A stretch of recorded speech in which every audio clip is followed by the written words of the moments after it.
कृपया ध्यान दें, हमारे द्वारा प्रसारित की जाने वाली रचनाओं की सत्यता असत्यता से हमारा कोई संबंध नहीं।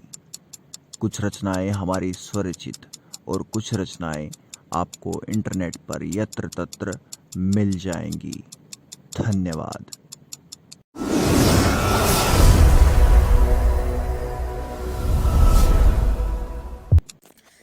नमस्कार, आदाब, सत श्री अकाल एंड हेलो।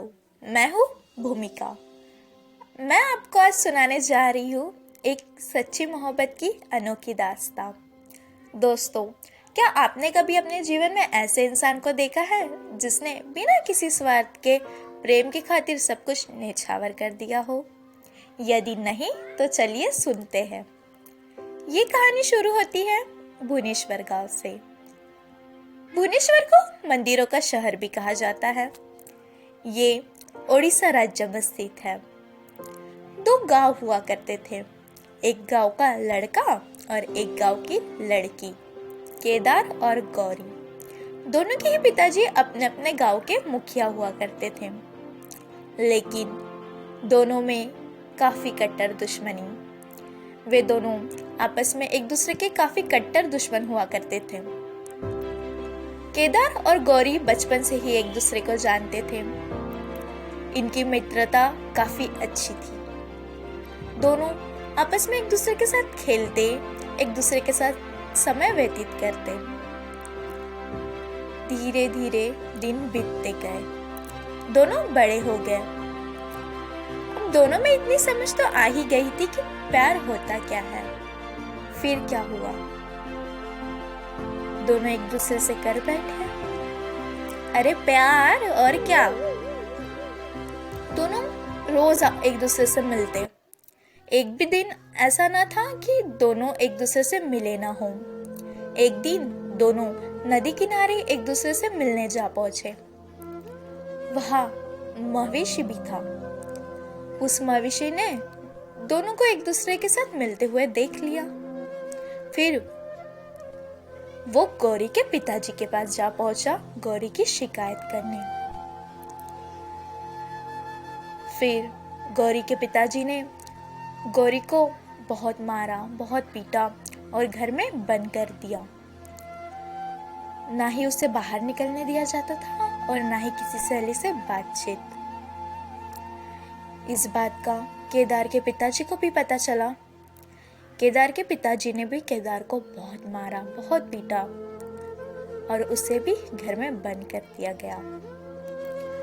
दोनों एक दूसरे से बेइंतहा मोहब्बत करते थे। एक बार केदार गौरी के घर गौरी से मिलने जा पहुंचा। गौरी के पिताजी ने उसे काफी ऊंच नीच कहकर, उसकी बेइज्जती कर उसे जाने के लिए कहा। फिर दोनों ने तय किया कि भाग चलते हैं। दोनों एक दूसरे के साथ भाग गए। भागते भागते एक जंगल में जा पहुंचे, जहां थोड़ी देर रुकने के बाद गौरी को प्यास लग गई। केदार गौरी के लिए पानी लेने गया। जब वो वापस आया पानी लेकर, तो गौरी वहां नहीं थी। उसने काफी इधर उधर ढूंढा, काफी चिल्लाया, काफी चीखता गया, काफी पुकारा, गौरी गौरी गौरी, लेकिन गौरी नहीं मिली।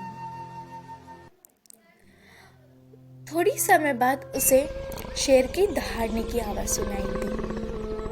वह उसी दिशा में दौड़ने लगा जिस दिशा से शेर की दहाड़ने की आवाज सुनाई दे रही थी। दौड़ते दौड़ते उसे नीचे एक ओढ़नी मिली।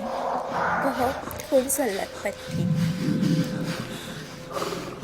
वो उस ओढ़नी को देखकर यह समझने लगा कि शेर ने गौरी को खा लिया। फिर क्या हुआ, उसने उसी ओढ़नी से अपने प्राण त्याग दिए। लेकिन गौरी को शेर ने खाया नहीं था। गौरी वही कहीं एक गुफा में छुप गई थी। जब गौरी को इस बात का पता चला, तब उसने भी अपने प्राण वही त्याग दिए। यह कहानी उस समय ओडिशा के राजा को पता चली। तब ओडिशा के राजा ने एक मंदिर का निर्माण किया और उसे नाम दे दिया गया केदार गौरी मंदिर।